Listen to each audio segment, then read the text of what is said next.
Ngayon, ito, tingnan nyo. Yung itim na yan is positive yan. Dapat, pag baka reverse ka, dapat hindi gagalaw. Sa kanya, short to. Diba? Shorted. Ngayon, baliktarin natin. Saka dapat hindi short. Oh, short talaga siya, oh. Yung dito, wala, oh. Normal siya, oh. Normal. Baliktarin natin, hindi gagalaw to. Wala, oh. Diba? Dito short talaga. Babalikan natin na gawa ito. Gawa natin nung December pa ito. Hindi natin nadali. Ngayon, gawin na natin. Tecno Master na CA8. CA8 ba to? CA9. Lumang luma na siya, oh.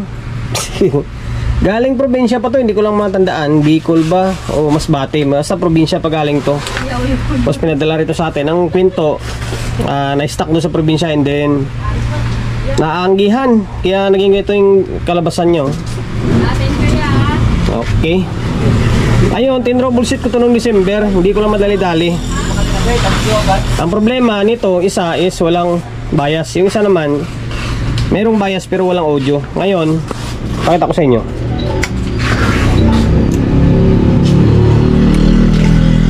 Continuation lang ito.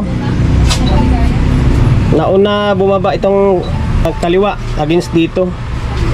Mahaba yung delay dito. Although okay lang naman. No, medyo matagal na yung delay dito. Ngayon, tinanggal ko nga ito. Hinatak ko sana dyan. Testing ko kung sira yung control o buo. Ngayon, dapat nakarikta to. Pag inalabit mo dapat to, dapat iilaw to dito. Wala siya. Ngayon, sa may kwan muna tayo. Sa may bias nya. Sa bias naman meron to dito.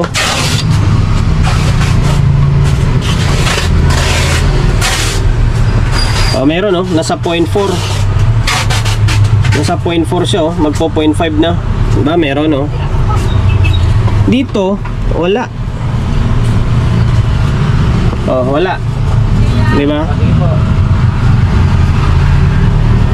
Wala siya. Ngayon, ito yung problema na dapat natin solusyonan. Ito naman, yung channel to, wala siyang audio, di ba? Wala, oh. Pero may bias to dito. Ngayon, kapag binunot mo naman to, bunutin natin. Ayan, binunot ko yung input. Pag kinalibit mo to dito, magkaroon yan. Ayan na, meron, oh. Di ba? Oh. Makita nyo kung mukurap siya. Ibig sabihin, good ito.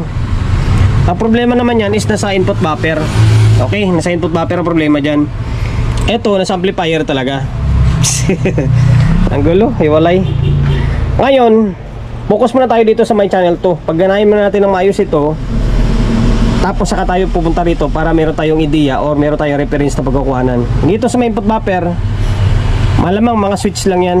Mga switch lang. Try natin baklasin and then lagyan ng WD-40 o contact cleaner. Okay? Pinaklas ko na yung input buffer. Mga almost 3 hours na pagkukutkot natin dito. Unang move, naghinang-hinang ako rito. Hindi, kwan pala. Yung naglagay tayo ng contact cleaner sa may switch, walang effect. Pangalawang moves, naghinang tayo, wala pa rin. Yung audio hanggang dito lang siya, oh. Dito lang. Hindi siya makakatawid. Ngayon, hinang ako ng hinang. Walang nangyari, ayaw talaga. Hanggang sa naisipan ko na palitan ito. Yung mga IC niyan, buti meron akong stock. Ito. Meron tayong stock na value niyan, 4560 ang ginamit. Yan, ito meron tayo 4560 SMT. Pinalitan natin lahat. Bali, ilang piraso yan? 1, 2, 3, 4, 5. 5 piraso. Pinalitan ko lahat yan. Para hindi na ako magpaisa-isa, pinalitan ko na lang lahat sabay-sabay. Para wala nang daming pabaklas kabit, isang pasadahan na lang. Ngayon, gamit tayo ng ito yung kan ko. Audio tracer ko. Ayan. Tapos, ito. May nakalagay na input yun ito. Cellphone natin tong isa. Ito yung audio tracer natin. Tumitulog, yung speaker. Speaker niyan. Ngayon, ito yung channel 1. Channel 1, ito channel 2. Tapos itong side na to, control ito. 1, 2, 3. Yung 1 ground, yung 2 out, yung 3 in. Ngayon, pinagsama ko itong 2 and then 3 para, kasi wala naman tayong control eh, para magiging short siya. Ito na siya oh.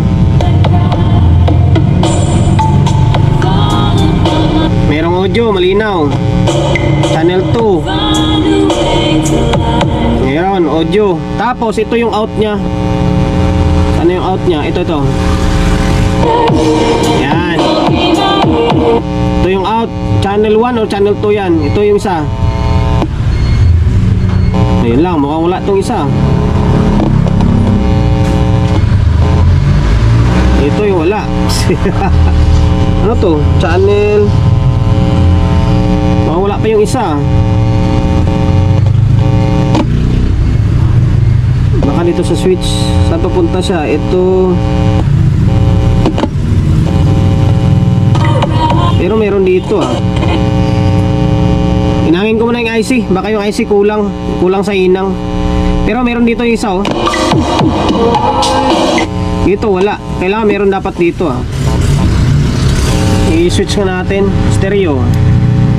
Naka-stereo kanina. Ngayon naka-parallel. Meron.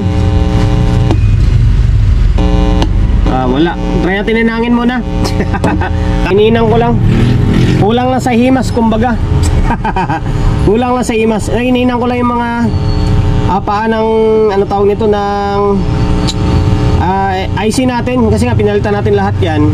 Wala naman tayong, hindi ako gumagamit ng hot air. Although may hot air ako, kaso nasira na.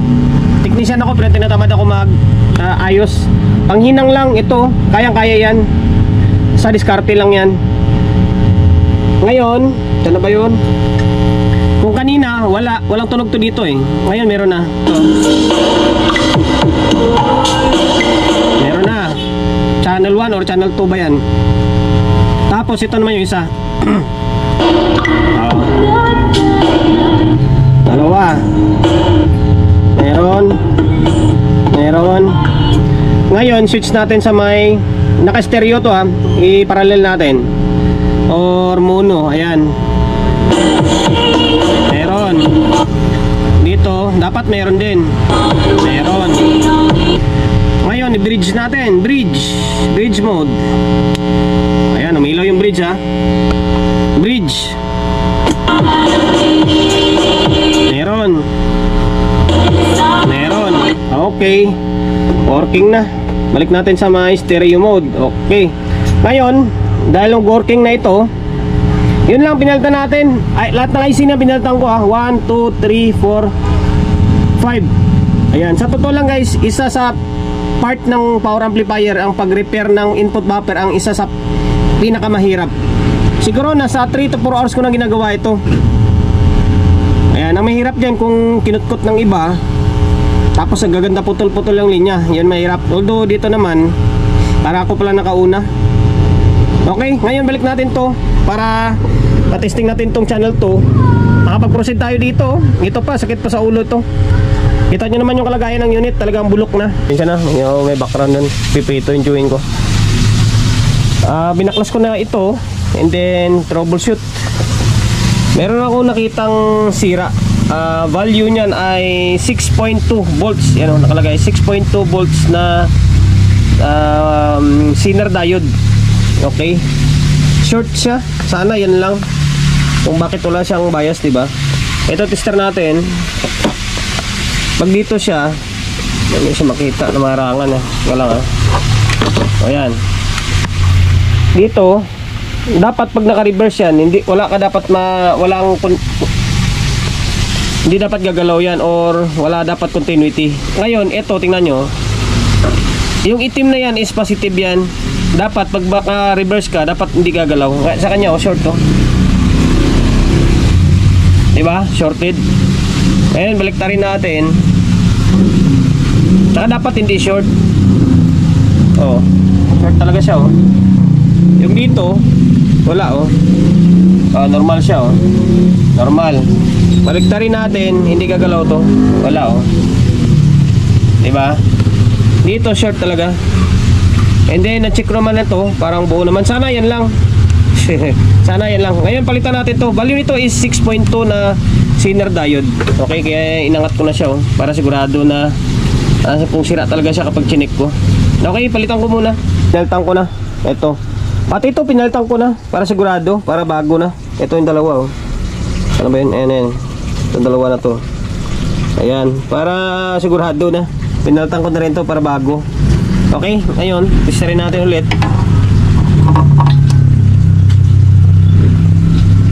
Okay, dito. Di na siya gumalaw. Gumalaw mo, kunti-kunti lang. Okay. Ngayon, balik muna natin to.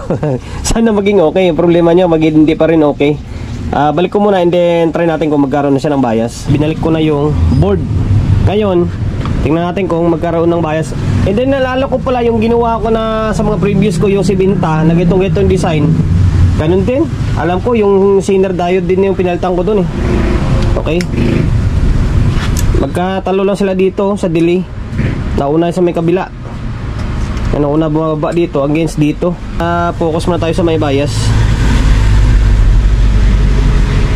Meron na. Meron na. Ito tayo. Ayan. Ayan, meron na, oh. Halos na sa 0.5. Same lang din naman dito, eh. Oh. Di ba? Same lang. Ganun talaga yung bias ng mga dating amplifier. Halos magpo 0.5 na. Maliwa, mukhang siya malinaw, malakas. Ngayon, okay na, may bias na siya. Ito lang talaga, oh. Medyo delay lang yung isa against sa may isa. Mas nauna na mababa dito, eh. Although okay lang naman yan. Delay lang naman yung pagitan nila, eh. Ayan, ngayon lang siya nag-trigger, oh. Ito medyo maaga. Dito kasi mga kinalawang to dito yung parts, eh. Pinalitan ko yan. Kaya medyo hindi ko alam kung anong transistor lang pinalitan ko, pero medyo nauna na konti. Pero okay lang naman. Ilang seconds lang naman, eh. Okay, nag-normal na siya. May nakakabit na speaker dyan and then audio source. Itong audio input natin, cellphone natin na isa. Okay. Mas maganda nga ito, medyo hindi siya ganun katagal, eh. Ito para mas matagal. Channel 1. Oh. Kita nyo yung control nya. Wala pang sabit-sabit, oh. Diba? Wala pang kasabit-sabit. Oh. Tapos wala akong maramdaman na sabit, oh. Sa totoo lang guys, noong December ko pa ito tinoubleshoot, eh. Hindi ko lang, binalikan ko lang kasi noong December fully loaded tayo. Kaya inuna natin yung mga dapat unahin. Kasi dito sabi naman ni Bossing, kahit di sa ganun kadali, basta mapatunog lang natin or magawa lang natin. Kaya ngayon ko lang binalikan. Although pinahirapan tayo, pero nagawa pa rin naman natin. Ngayon to 20 nga natin. Para ayun lang, bilog pala ito. Pala nga. Okay, dito natin siya lagay. To 20 na yan, ha. Wala ka dyan. Medyo delay talaga yung isa, oh. Pero okay lang, nasa split seconds lang yung pagitan. Hindi naman siya asin tagal na tagal talaga.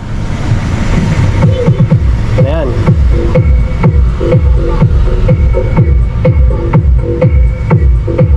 Okay pa, oh. Wala pa kasabit-sabit. Ito, oh. Solid ng tunog. Ang supply pala nito ay 80 yung supply nya. 80-080, tapos meron tong parang 110 or 120 na high voltage na low ampere. Yan, oh, okay pa, oh. Tingnan ko lang kung mahanap ko pa yung video ko nito sa nung nag-intro ako dito. Tingnan ko muna kung kung hindi ko pa nabura, yun na maging intro natin. Kung wala, pasensya na. Basta nirepair natin back panel. Dito naman working naman to dito, eh. Wala naman akong ginalaw dyan, eh. Ayun, okay na yung control. Huwag na natin palitan, sayang. Okay.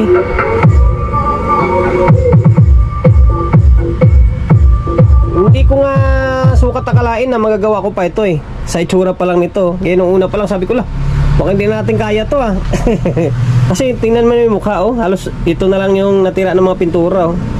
Although nadali pa natin. Ayan, ito na lang yung mga linisan ko na lang to. Tornilyo, transformer, tornilyo. And then ito, tornilyo ito, tornilyo ito. Ano pa ba? Yun sa back panel, alam ko may kulang pa na tornilyo dyan eh. Okay na, working na. Dito na lang, naway nakapagbigay idea ako sa inyo kung paano mag-repair nitong Technomaster. Kapag ganitong design, kamukha ng Sibinta ito. Sibinta, hindi lang ako sigurado sa concert, parang concert, halos para sila nito. Ayan, kadalasan nasisira dyan yung si inner diode. Kadalasan yan, nakailang gawaan ako na ganun yung sira eh. Wawalan siya ng bias. May mga sinner sa diode na nadadali. Ayun, sir from taga-Antipolo ito eh. Pero galing probinsya pa to. Nakalimutan ko kung saan probinsya. Dito talaga ako nahirapan sa back panel nito kahapon. Ayan, okay na to sir. Salamat sa pagkatiwala ng unit mo rito sa akin. Although medyo natagalan, pasensya na. And then sana nakapagbigay idea tayo sa mga kapwa natin technician na medyo bago-baguhan pa lang. Take note, medyo bago-baguhan lang ha. Sa mga master yan, tawanan lang nila yung ganitong klaseng content kung paano mag-repair ng ganitong klaseng unit. And then promotion bago tayo magtapos, siyempre shop natin Solid G Electronics Repair Shop, 61 Don Julio Gregorio Street, sa Uyo Road, sa Uyo, Quezon City. Social media pages natin, so hindi pa nakapag-follow, paki-follow. And then siyempre paki-share ng video natin sa my Facebook, YouTube channel. So hindi pa nakapag-subscribe, pag-subscribe, like, share. And then siyempre paki-hit ng bell button sa gilid para updated ka sa mga susunod na video na i-upload ko. Ingat, God bless, and then peace atin lahat.